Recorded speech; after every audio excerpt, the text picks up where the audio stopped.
La rénovation des copropriétés est très importante pour lutter évidemment contre le réchauffement climatique, contre la réduction des gaz à effet de serre. Avec moi sur ce plateau, j'ai la chance d'avoir un expert, Pierre Évrard. Bonjour. Comment ça va? Très très bien. Vous êtes chargé de mission développement durable et rénovation énergétique à la FNAIM ou FNAIM, comme d'autres aiment Le l'appeler. cube jaune, tout à fait. Exactement. Ravi en tout cas d'être avec vous sur ce plateau. Merci. Alors, vous êtes expert en rénovation énergétique, qu'est-ce que c'est? La rénovation énergétique, c'est un joli terme, très techno, mais clairement, ça ne parle pas un petit peu aux copropriétaires. Voilà, ça ne parle pas à la majorité des personnes. Globalement, pour dire réellement les choses, c'est quand on fait des travaux sur son habitation, sur son bâtiment, et quelque part, qu'on vient greffer un peu d'isolation, un peu de performance des systèmes de chauffage, d'eau chaude, voilà. Globalement, c'est des petites touches qui, imbriquées ensemble, vont faire qu'au final, on va consommer moins d'énergie, on va émettre moins de gaz à effet de serre. D'accord. Donc en gros, c'est des travaux qui apportent un plus. C'est des travaux qui apportent un plus. Découvrons tout de suite la résidence d'Aguesseau à Cognac, je vous le disais tout à l'heure, des images d'Élodie Rabel.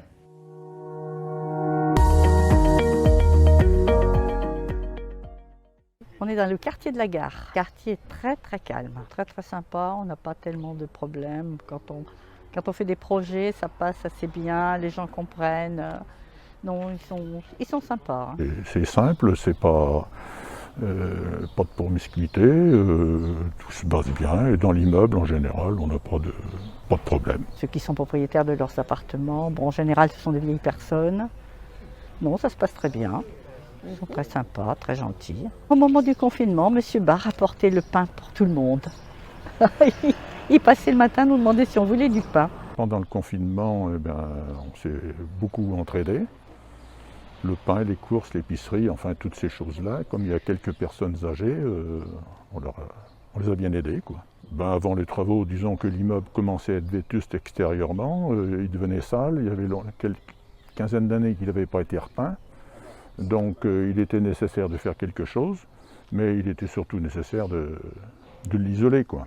Donc là maintenant qu'on a fait le tour, bon, c'est bien. Alors on vient de voir ces images, on a entendu beaucoup de bienveillance, apporter le pain le matin, les gens sont heureux en fait, c'est plus que des travaux, une rénovation c'est plus qu'une affaire de travaux. Oui, et surtout en copropriété, c'est vraiment une aventure humaine, parce que déjà, une rénovation maison individuelle, c'est une aventure, mais qui est familiale, alors que là, on a vraiment des copropriétaires différents, on a des occupants, on a des locataires, donc quelque part, c'est une micro-société, et donc il y a des attentes, il y a des besoins, il y a des envies, il y a des souhaits, et tout ça, vraiment, voilà, c'est vraiment la dimension humaine de la copropriété.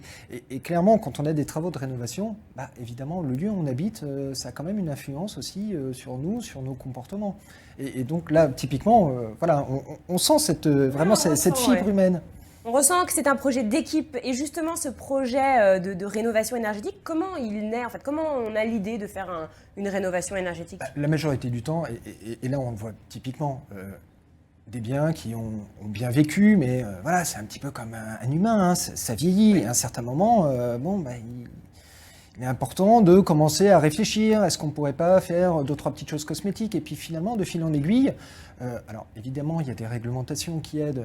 Il y a une réglementation qu'on appelle travaux embarqués, c'est-à-dire c'est globalement quand on fait une grosse partie de la façade ou de la toiture, on est obligé d'isoler.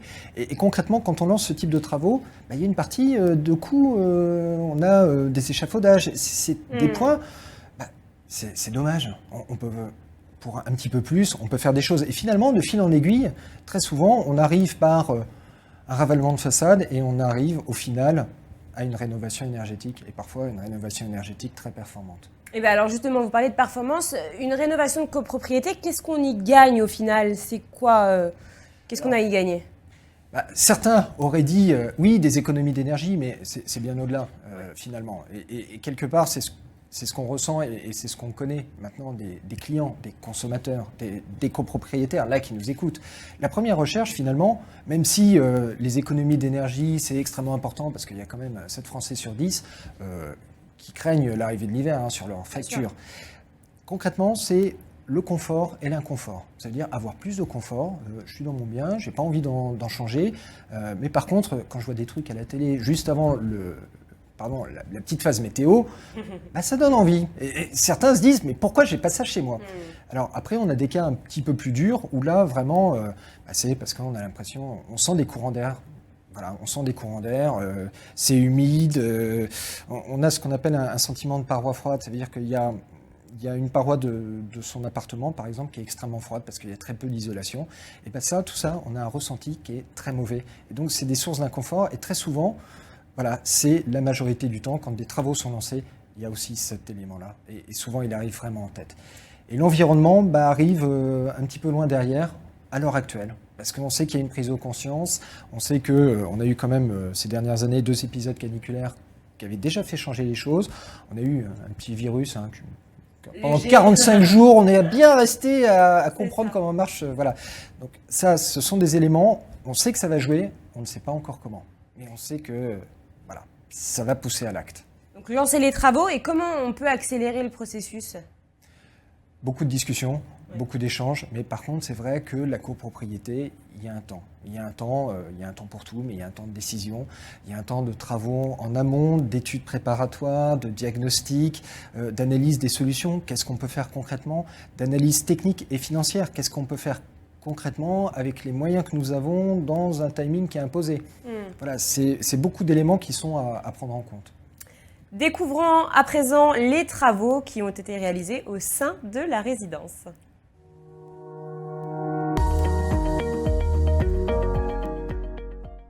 Disons que l'immeuble commençait à être vétuste extérieurement, il devenait sale, il y avait quelques quinzaine d'années qu'il n'avait pas été repeint, donc il était nécessaire de faire quelque chose, mais il était surtout nécessaire de l'isoler, quoi. Déjà parce que dans les façades, par exemple, dans le premier chantier, les façades n'étaient pas très épaisses et puis l'isolation était inexistante, quoi. Il faisait froid et chaud l'été et bruyant en plus, pas d'insonorisation. Les travaux ont duré plusieurs mois pour les 2 gros chantiers, quoi. On a fait ça en 2 étapes, en 2 chantiers.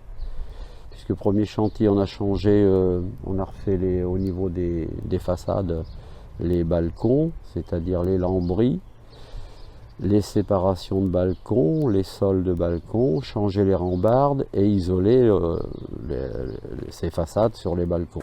Le chantier a tourné, parce que bon, il y a d'abord dans la première étape, comme vous a expliqué Gérard Roulin tout à l'heure, les façades ont été faites, et l'année suivante, on a fait les autres parties, les autres murs, et donc ça a été tourné, ça s'est fait en 4 étapes.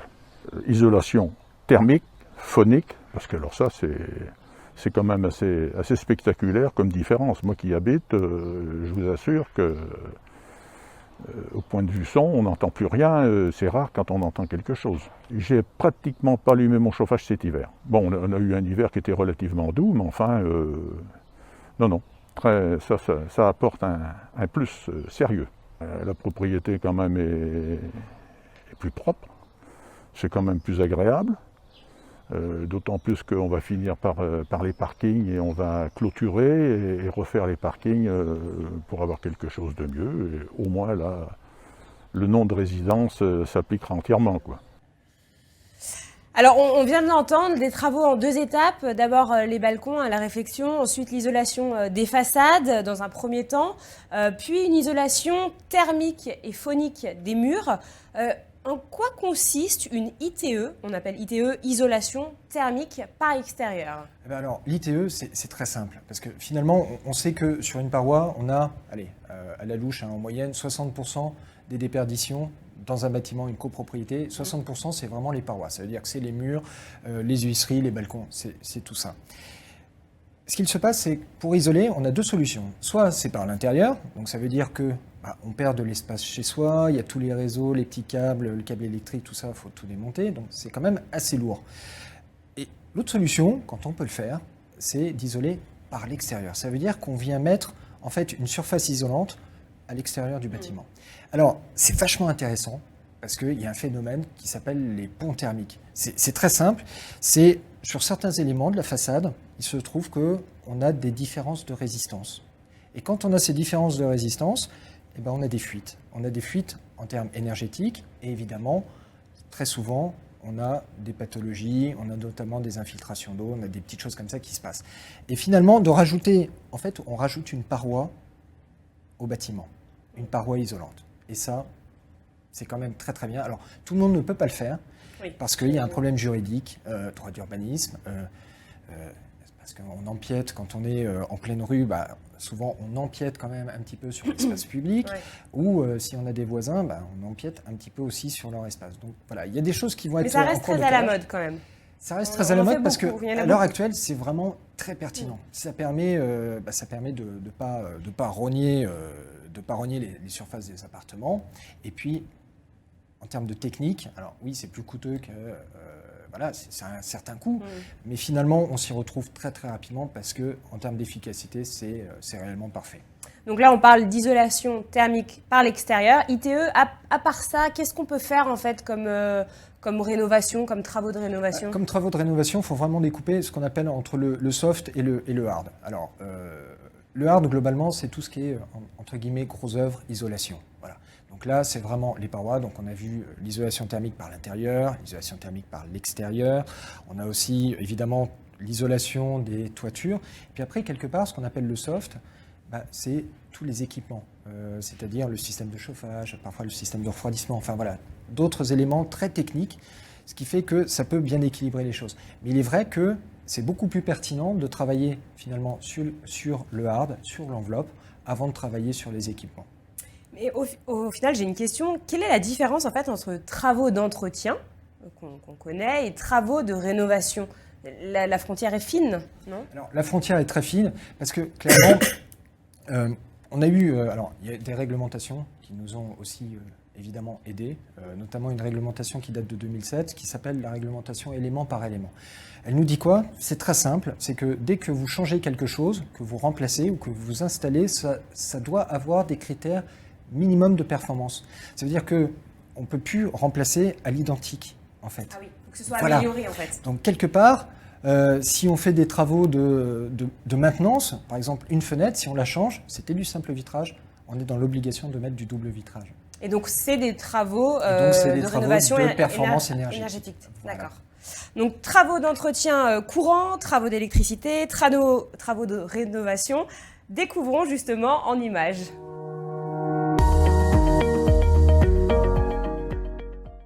Un patrimoine immobilier, ça s'entretient.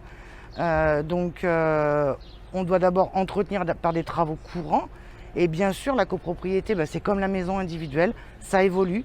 Ça évolue avec du double vitrage, des fenêtres un peu plus isolées, avec tout ce qui est travaux d'isolation, avec des travaux électriques, des travaux par rapport à tout ce qui se fait maintenant et grâce aux matériaux de plus en plus évolués.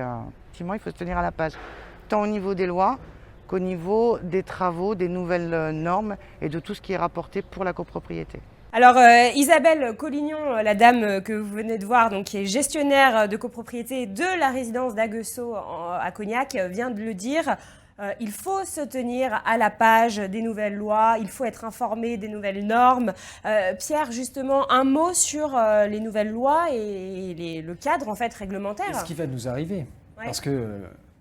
on a vu finalement, on avait déjà des réglementations, on a parlé de la réglementation, travaux élément par élément, on a parlé des travaux embarqués, quand on fait une partie, on est obligé d'embarquer de l'isolation. Qu'est-ce qui se passe à l'heure actuelle?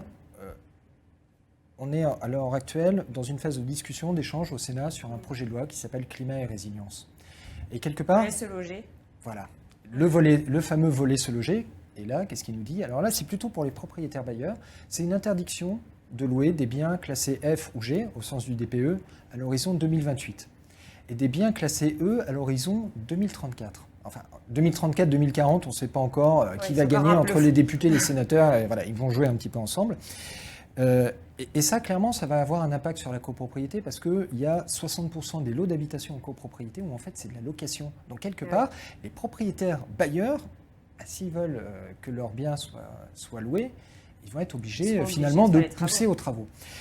Il y a un autre point, c'est que très souvent on a parlé vraiment de rénovation énergétique, pure et dure, économie d'énergie, mais sans vraiment parler du climat et notamment des émissions de gaz à effet de serre.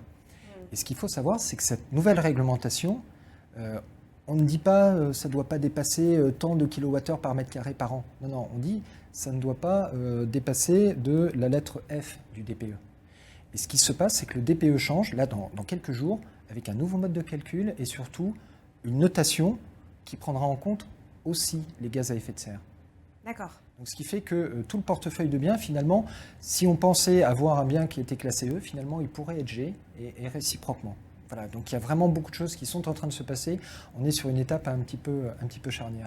Là, on vient de parler de la loi, vous l'avez dit, hein, la loi climat et résilience. Qu'en est-il des normes et quelle est la différence entre normes et labels? Parce qu'on s'y perd un petit peu, c'est pas toujours évident. C'est pas toujours évident. Non, mais en plus, alors écoute Bérénice, c'est pas toujours évident parce que, alors, c'est pas que le jeu a été trouble, mais quelque part, en effet, et tu as mis le doigt dessus, c'est que les labels anticipent toujours les futures réglementations. C'est une règle d'or qui s'est installée depuis déjà des années en France.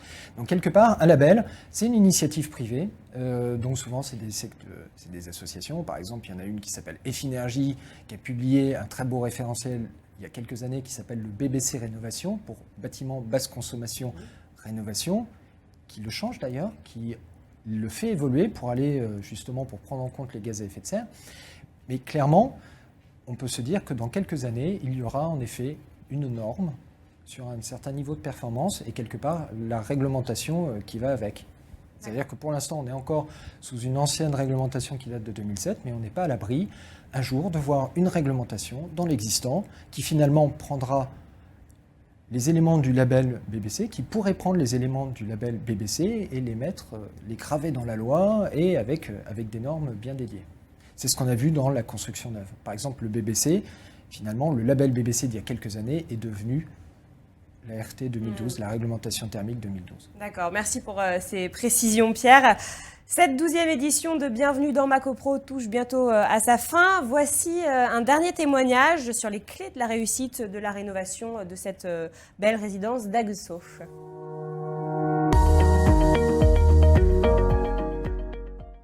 Disons que l'immeuble commençait à être vétuste extérieurement, il devenait sale, il y avait quelques quinzaine d'années qu'il n'avait pas été repeint, donc il était nécessaire de faire quelque chose, mais il était surtout nécessaire de l'isoler, quoi. Ben déjà parce que dans les façades, par exemple, dans le premier chantier, les façades n'étaient pas très épaisses et puis l'isolation était inexistante, quoi. Il faisait froid et chaud l'été et bruyant en plus.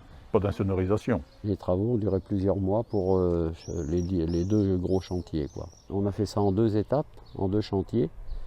Puisque premier chantier, on a changé, on a refait au niveau des façades les balcons, c'est-à-dire les lambris, les séparations de balcons, les sols de balcons, changer les rambardes et isoler ces façades sur les balcons. Le chantier a tourné. Parce que bon, il y a d'abord dans la première étape, comme vous a expliqué Gérard Roulin tout à l'heure, les façades ont été faites. Et l'année suivante, on a fait les autres parties, les autres murs. Et donc ça a été tourné, ça s'est fait en 4 étapes. Isolation thermique, phonique, parce que alors ça c'est quand même assez spectaculaire comme différence. Moi qui y habite, je vous assure que au point de vue son, on n'entend plus rien, c'est rare quand on entend quelque chose. J'ai pratiquement pas allumé mon chauffage cet hiver. Bon, on a eu un hiver qui était relativement doux, mais enfin, non, ça apporte un plus sérieux. La propriété quand même est plus propre, c'est quand même plus agréable. D'autant plus qu'on va finir par les parkings et on va clôturer et refaire les parkings pour avoir quelque chose de mieux. Et au moins là, le nom de résidence s'appliquera entièrement, quoi. Alors, on vient de le voir, la transparence, c'est très important. La transparence sur les coûts, mais aussi sur les gains estimés, sur les aides au financement. Hein. Informer les copropriétaires, c'est primordial. C'est la clé de voûte d'un projet, en fait, de rénovation, d'un projet réussi. Pierre, quels sont les autres facteurs importants pour réussir un projet de rénovation? Clairement, Bérénice, en fait, c'est le point central. C'est-à-dire que la transparence, ça participe à quelque chose qui s'appelle la confiance. Bien sûr. Et finalement, quand on se lance dans des travaux comme ça, là, il y a une crainte. Il y a une crainte de dégradation. Il y a quand même une peur un petit peu viscérale. Vous savez, c'est le moment où un professionnel te dit « ça, je sais faire ». Par contre, ça va faire un petit peu de poussière. Et toi, dans ta tête, tu as une image entre Bagdad et Beyrouth. Le truc, la cata, et tu sais pertinemment que ça, en plus, ça aura une influence sur ta vie propre, Bien sur sûr. ta famille, sur ton foyer. Enfin, c'est le drame. Et donc, quelque part, il faut en effet avoir de la confiance et donc justement avoir des éléments clairs, nets, précis, transparents. Alors, les questions de coût, évidemment, savoir où on va, parce que quand même, à une époque, certains présentaient la rénovation en copropriété, c'était, tiens, on fait une bouffe ce soir, tu vas faire les courses, tu sais pas combien il y a de convives, et tu sais pas combien tu as dans les poches. Je fais un raccourci saisissant, mais parfois c'est ce que j'ai entendu très fréquemment de certains accompagnateurs publics. Donc, quelque part, voilà, vraiment définir, présenter les choses pour vraiment clarifier et quelque part démystifier. Alors après, on parlait du temps, du retour sur investissement. Alors il y en a qui avaient fait des grands calculs pour essayer, parce qu'ils n'arrivaient pas évidemment à pousser la rénovation et la rénovation en copropriété. Donc ils se sont dit, on va essayer de rationaliser ça. On va faire des super calculs, combien j'investis et combien ça rapporte en économie d'énergie. Sauf que, pardon, Kevin, les chiffres sont pas bons, on voit pas... tout n'est pas pris en compte. Ça veut dire que là, on augmente de qualité. Donc la qualité de vie, elle est différente. Sur un marché immobilier, entre un bien où on se sent bien et un bien où on sait pertinemment qu'il y a encore des... Voilà. Évidemment, ça ne sera pas le même prix. La mise à jour du patrimoine fait que aussi, au-delà d'une valeur verte, il y a une valeur vénale qui augmente. Et finalement, c'est jamais pris en compte dans ces calculs-là. Et est-ce qu'on peut parler du rôle des syndics? Parce que c'est quand même eux qui sont au quotidien avec les copropriétaires, qui les accompagnent, qui sont à leur écoute, mais que les copropriétaires appellent. Quel est leur rôle dans tout ça? Leur rôle, c'est vraiment un rôle clé, parce que quelque part, c'est eux qui vont devoir faire la synthèse de toutes ces individualités, porter aussi les messages, accompagner. Hein, vraiment, il y a de la fibre humaine, hein, de toute façon, dans le métier de syndic. Et c'est surtout ça. Et bon, alors, oui, c'est pas un métier qui est simple, hein, voilà, parce que on prend toutes les choses positives, mais pardon, on prend aussi toutes les choses négatives. On en parle beaucoup aussi. Il y avait un des ancien choses Premier négatives, ministre hein. qui avait très bien résumé ça. Tout ce qui remonte à Matignon, c'est que des... Voilà. Non, mais donc quelque part, il doit faire la synthèse de ça. Et maintenant, il a en plus une multitude d'acteurs. Parce que finalement, une copropriété ne va jamais seule sur un projet de rénovation. Bien sûr. Une copropriété, un syndic ne va jamais seul sur un projet de rénovation. On a parfois un assistant à maîtrise d'ouvrage, on a une équipe de maîtrise d'œuvre, un bureau d'études, on a aussi parfois des accompagnateurs financiers dédiés. Donc voilà, il y a toute une kyrielle et une myriade d'acteurs qui fait que voilà, il faut un chef d'orchestre. Et le syndic a ce rôle de chef d'orchestre. Chef d'orchestre, mais alors comment on fait pour tenir sur la durée? Parce que des travaux de rénovation, c'est long, c'est pas évident, il faut tenir le rythme, il faut maintenir le cap. Comment on fait pour maintenir ça dans la durée? Eh ben justement, c'est toute leur voilà, c'est tout leur secret et toute la maîtrise qu'ils ont de leur copropriété et toute la connaissance fine des copropriétaires. Mais après, il est vrai que quand la décision est prise, finalement, il y a un effet d'emballement qui fait que, voilà, même si c'est la première phase qui est un petit peu lourde, mais finalement, après, on est dans un rythme vraiment de croisière. D'accord, et donc on s'y fait. C'est long, c'est parfois compliqué, mais c'est possible, il faut y croire. La preuve en est, hein, la résidence d'Aguesseau à Cognac a très bien réussi. Vous l'avez compris, la rénovation des copropriétés, c'est très important. On a beaucoup de choses à y gagner, hein, que ce soit évidemment une revalorisation de son logement, hein, c'est la première chose. Un bien plus attractif, plus de confort aussi dans notre quotidien. Vous parliez tout à l'heure de l'isolation, moins de froid, moins de consommation, des charges qui diminuent. Hein, on met moins fort le chauffage l'hiver. Merci à tous de nous avoir suivis pour cette édition. Je vous donne rendez-vous dans 8 jours pour un nouvel épisode de Bienvenue dans ma copro, le dernier de notre édition avant l'été, et nous partirons à Toulouse.